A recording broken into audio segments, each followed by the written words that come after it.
โดยสบายดีสบายดีสบายดีสาวโสดเนาะทุกคนวันนี้ก็ได้มีโอกาสเข้ามาหาเพิ่นสิว่าเลยเป็นมือแรกก่อนอื่นก็ขออนุญาตถามเนาะ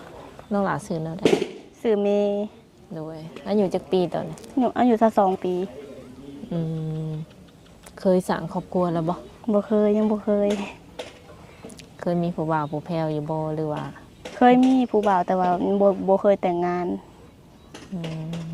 เคยมีแบบว่าคบกันเป็นแบบแฟนเป็นแฟนกันซื่ออืมแต่ละคนนี่ก็คบกันแบบได้โดนอยู่บ่แบบคบหาดูใจกัน ๆคนแรกประมาณ4ถึง5ปีแล้วก็เลิกโอ้มันก็แล้วก็โดนเลยตอนนั้นน่ะเลิกย้อนเขาไปไทยไปแล้วก็บ่ได้เข้าใจกันแล้วก็เลิกแล้วก็อันคนที่ผ่านมาอีก 2-3 คนนะคบประมาณ 2-3 เดือนแล้วก็เศร้าลมกันบัดผู้ต้นทวิตหาคือว่าโดนสุดเนาะแม่นคบกันแต่ตอนเรียนพุพุ่นน่ะ คิดว่าสิได้กันเนาะแบบมันกระส่งสิได้กันอยู่บ่ตอนนั้นก็จะคิดว่าสิเอากันหาได้บ่แล้วค่ะว่าต่างคนต่างบ่เข้าใจกันแล้วก็เลิกตอนนี้นี่ถือว่าโสดสนิทเลยบ่แม่นโสดสนิทเลยบ่มีไผแบบว่าคนเข้ามาแบบมาคุยมาหยังก็บ่มีเลยตอนนี้บ่มีผู้บ่าวไทยบ้านนี่บ่ได้มาจีบบ่ได้มาหยอกเจ้าบ่มีแต่ว่าเฮาบ่ค่อยมักปานใดแบบบ่มีแต่แบบซุ่มแบบเด็กน้อยแบบอายุน้อยกว่าหรือว่าแบบซ้ำกันเฮาพัดมักแบบรุ่นอ้ายแบบว่ามักคนแบบอายุหลายกว่าเฮาแหน่หั่นนะคือเจ้าสาวสองอยากลมประมาณจักปีขึ้นไปประมาณหลายกว่าเฮาขึ้นไปรุ่นอ้ายหรือว่าแบบรุ่นแบบกลางๆคนก็ได้30-40แม่นฮอดจักปีคิดว่าสูงสุดรับได้ฮอด50กว่าก็ได้50กว่า60หนุ่มอายุประมาณ60ก็ยังได้อยู่หรือว่า65 66ได้บ่ได้น่าจะได้อยู่โดยก็ว่าเผื่อคนที่ว่าเพิ่นอายุหลายแต่ว่าเพิ่นยังแข็งแรงได้เพิ่นส่วนหลายเพิ่นก็สิอยู่แบบว่าแถวต่างประเทศเนาะอายุหลายแต่ว่าเพิ่นก็ยังผู้จบผู้งามยังเล่าว่าซั่นหลายแต่อายุซื่อๆแม่นได้เนาะประมาณนั้นเนาะคนอยู่ต่างประเทศแฮงคือคนบ่ได้มีอายุนี่เนาะแบบแม่นอายุ50-60ก็คือวัยรุ่นนี่แสดงว่าเคยเห็นแล้วเคยเห็นแต่ในโทรศัพท์เนาะแบบว่าบรรยากาศบ้านเมืองเพิ่นอาจจะต่างกันเนาะกับเฮาแม่นบ่มีทงไห้ทงห้ามทงนาเลย โดยปัจจุบันนี่น้องหลาเฮ็ดเวียกเฮ็ดงานหยังเฮ็ดเวียกซอยนาสาวร้านเสริมสวยเป็นแม่ค้าเสริมสวยแม่นโดยไปแบบว่าไปรับจ้างนี่บ่ไปเป็นผู้ช่วยเพิ่นผู้ซอยเพิ่นแบบว่าแบบบ่แม่นร้านเฮาเองนะแบบไปเฮ็ดแบบไปเฮ็ดซอยว่าสิซะแบบได้มื้อละแสนเราให้เป็นมื้อคันสมมุติว่ามื้อใดเจ้าบ่ได้ไปเพิ่นก็บ่ให้เนาะอันนี้บ่ได้เป็นเดือนได้เป็นมื้อมื้อใดเจ้าดุเนาะจะมาซอยก็ถือว่าได้มื้อใดบ่ไปก็บ่ได้เฮ็ดอาชีพเดียวนี่เลยบ่แม่น100,000ก็สิประมาณ100 กว่าบาทเนาะมื้อนึงเจ้าได้อยู่เฮือนอยู่ซ่านเจ้าเฮ็ดธุรกิจหยังสำเป็นหลักอยู่เฮือนเฮาอยู่กับพ่อ2คนและแม่แยกทางกันแล้วแม่ก็อยู่เวียงพุคือต่างคนต่างสร้างครอบครัวใหม่บ่หรือว่าแม่สร้างแล้วแล้วเฮาก็อยู่แต่กับพ่อเฮาแม่เฮาก็ไปสร้างครอบครัวใหม่แล้ว2คนนี้หรือว่าอ้ายน้องในสับไปใส่เบิดมีเอื้อย2คนเอื้อยคนหนึ่งไปอยู่น้ำผัวอยู่เวียงเอื้อยคนหนึ่งก็อยู่เซโนนี่ไปอยู่น้ำผัวคือกันแล้วก็อ้ายคนหนึ่งอยู่ท่าแขกเฮ็ดอยู่ท่าแขกครอบครัวมี4 คนจะเป็นลูกสาวหล่าแม่นแล้วก็ได้อยู่น้ำพออีก แปลว่าแม่เพิ่นก็ติดต่อมาอยู่บ่เลย ก็โทรหลินโทรหยังนำกันอยู่แต่ว่าบ่ได้ค่อยโทรคู่มือประมาณเดือนหนึ่งประมาณมีว่าเป็นทิศซะทิศหนึ่งมีอยู่เทื่อหนึง อืมหากเรื่องการแบบว่าเงินค้ำอย่างจังซี่เจ้ากลุ่มตัวเองบ่หรือว่ายังต้องได้แบบขอน้ำพอน้ำ ก็กุ้มตัวเอง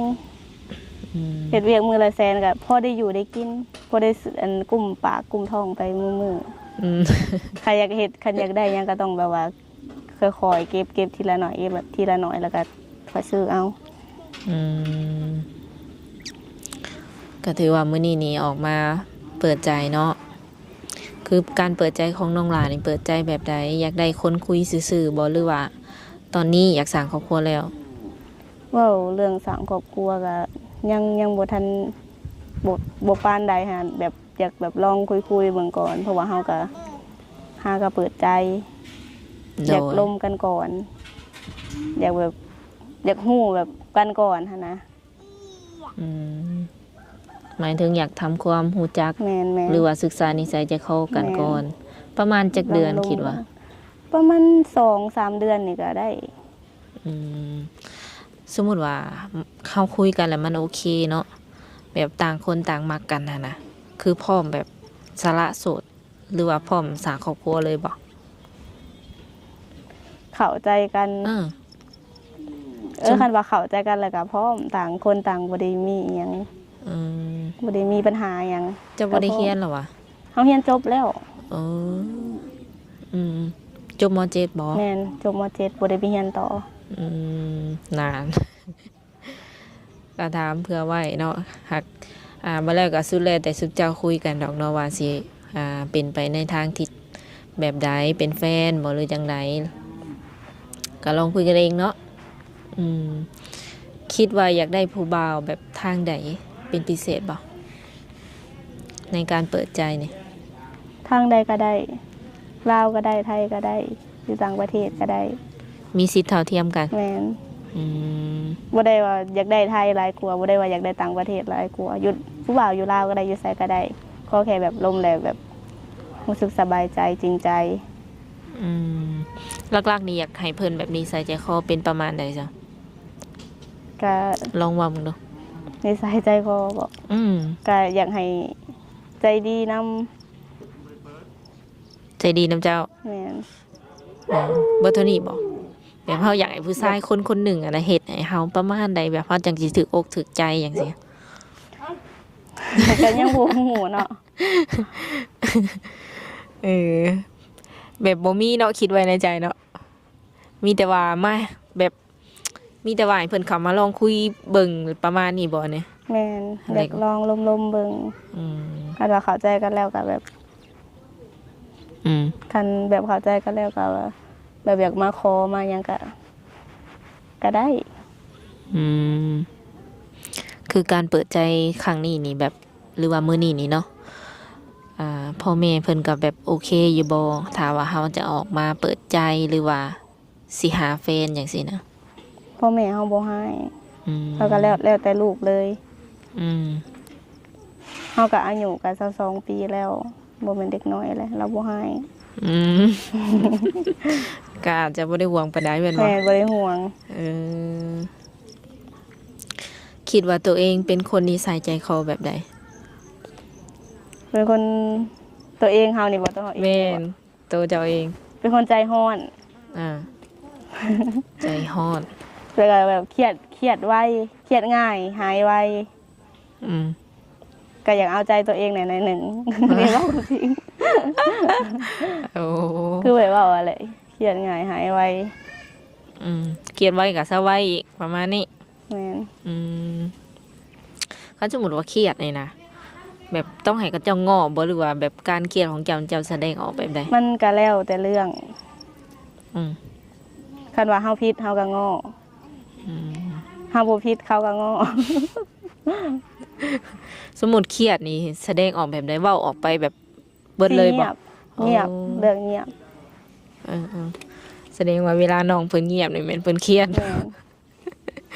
เออทุกมื้อนี้ก็ยังไปเฮ็ดงานอยู่วังหันบ่ แม่น จะบ่ได้พักจังมื้อเลยบ่นี่ ก็แล้วแต่เฮาอยากผักมื้อใดเฮาก็ผักได้ อืม เพราะว่ามันบ่ได้เฮ็ดเวียกตามแบบห้านแบบอิหยังหั่นน่ะแบบเฮาเฮ็ดกับน้าสาวเฮาเอง แบบสมมุติมื้อนี้บ่อยากไปก็มีแต่บอกเรามื้อนี้เฮาบ่ได้ไปเด้อ อืมคือ แต่ จะ ก็บ่ได้เงิน อ๋อเท่าแต่ว่าบ่ได้เงินนั่นแหละเนาะ แม่น คือจะไปเสริมสวยนี่เฮ็ดเกี่ยวกับพวกใดแน่ พวกสระผมรีดผม อ๋อแบบว่าเป็นเล็บเป็นหยังบ่ได้เฮ็ดบ่ บ่ได้เฮ็ดแล้ว แต่ก็เฮ็ด มีแต่ล่างหัวเนาะเกี่ยวกับผมประมาณนี้ ซอยน้าสาว ยิงทรายบ่ มีแต่ผู้หญิ ค้าง ผู้ชายบ่ ผู้ชายบ่ได้รับ หึ อืมโดยที่นี่คันว่า FC เพิ่นแบบอยากทำความรู้จักกับน้องเนาะอยากคุยนํประมาณนี้นะมี2ทางติดต่อได้แน่ให้เพิ่น ทาง LINE กับทางแอป 2อย่างคำเพิ่นถามหาเฟซนี่ว่าจังได ให้ เฟซก็ได้ โอเค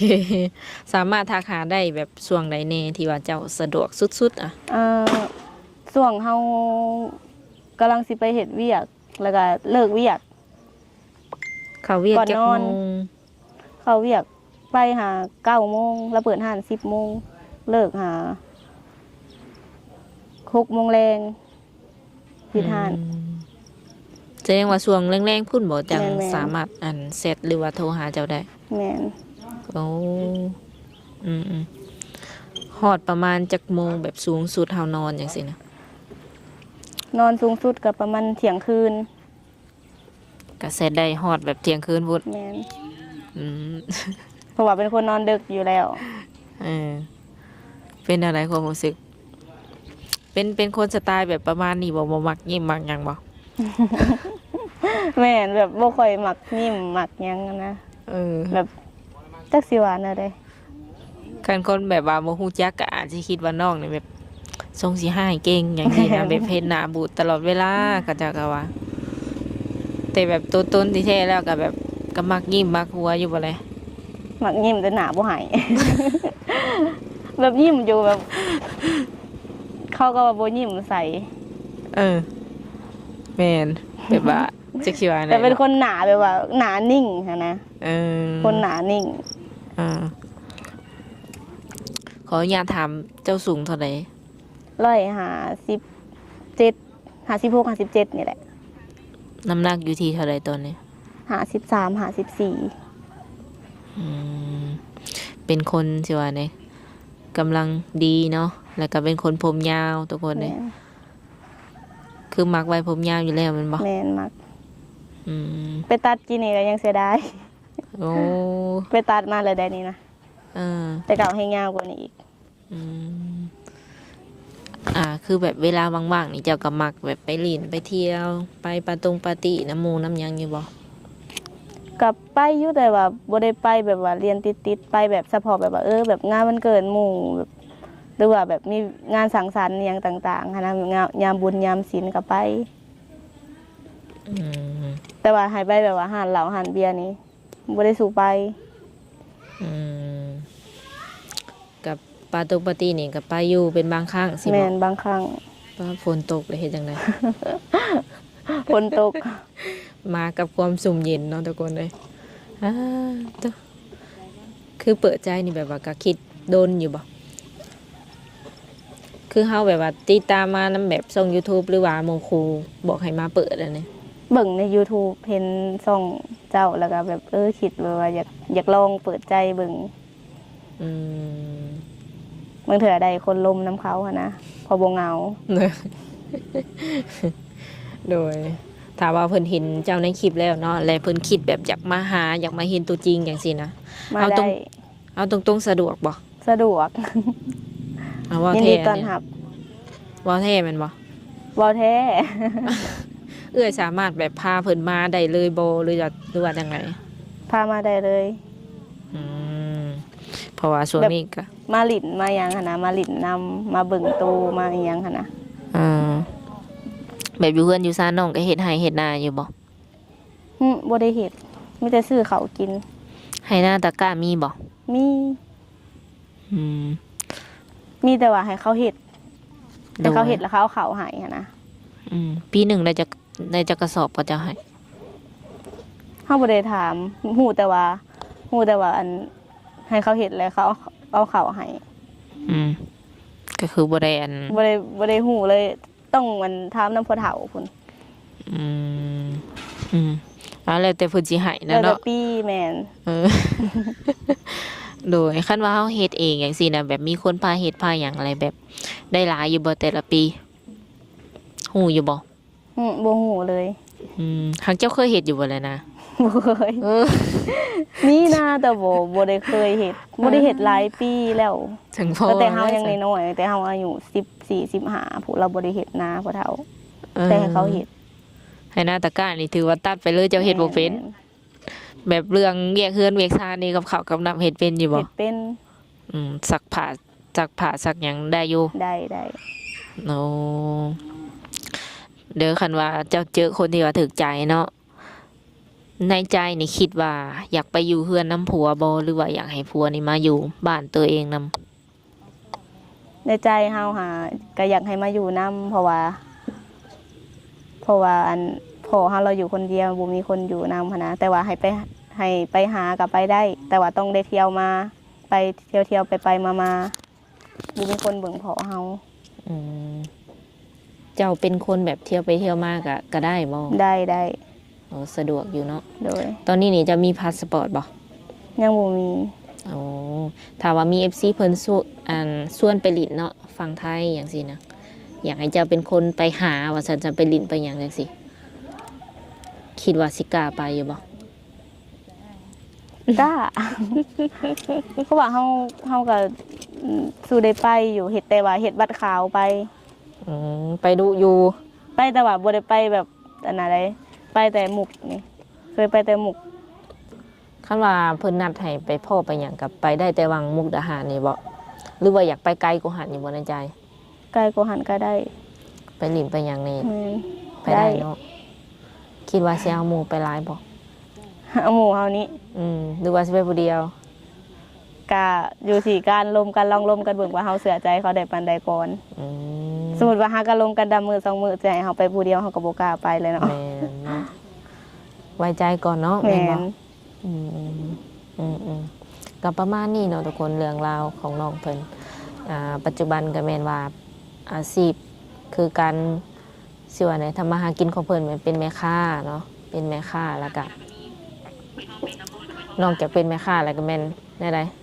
บ่มีแนวเสริมเนาะบ่มี ตื่นมาคือไปเฮ็ดงาน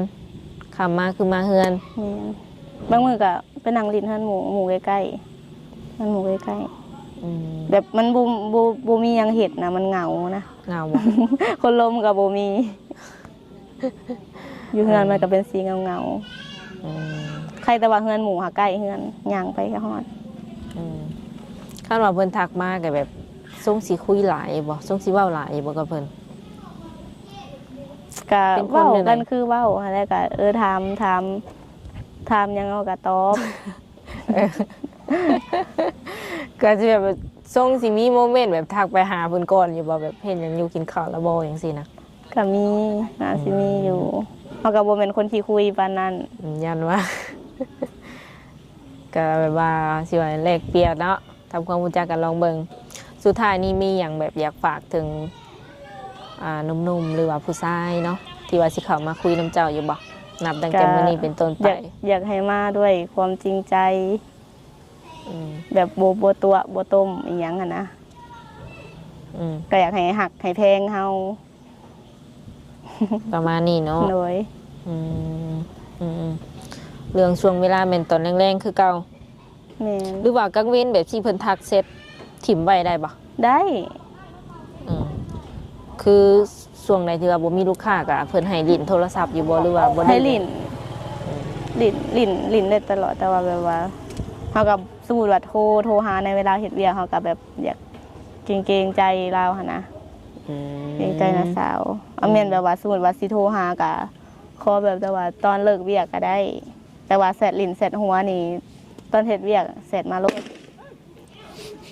ตกใจนี่ โอ้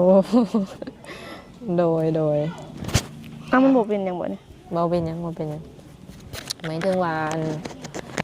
ว่าส่วนกลางเวียนเนาะ FC สามารถแบบทักแชทหาน้องเพิ่นได้ทุกคนแต่ว่าเรื่องการโทรวิดีโอคอลบ่อหยังนี่แม่นให้เป็นช่วงแรงๆเนาะช่วงแรงขึ้นไปอืมโอเคเนาะได้ก็ฝาก FC เอ้ยในเด้อเนาะคันว่าเพิ่นทักมาก็ตอบเพิ่นแน่ ตอบ เออ คันว่าบ่มักก็บอกเพิ่นไปตรงๆก็ได้เนาะเพิ่นบ่ให้บ่เครียดเพราะว่าเพิ่นก็เปิดใจคือกันโอเคสำหรับคลิปนี้สาวบุญเปียงและก็น้องเพิ่นเนาะสิได้ขอตัวเจ้าไว้ก่อนมื้อหน้ามื้อในคันว่า FC ให้มาหากะสิได้ขออนุญาตมาใหม่ มาโอเค โดยสบายดี สบายดี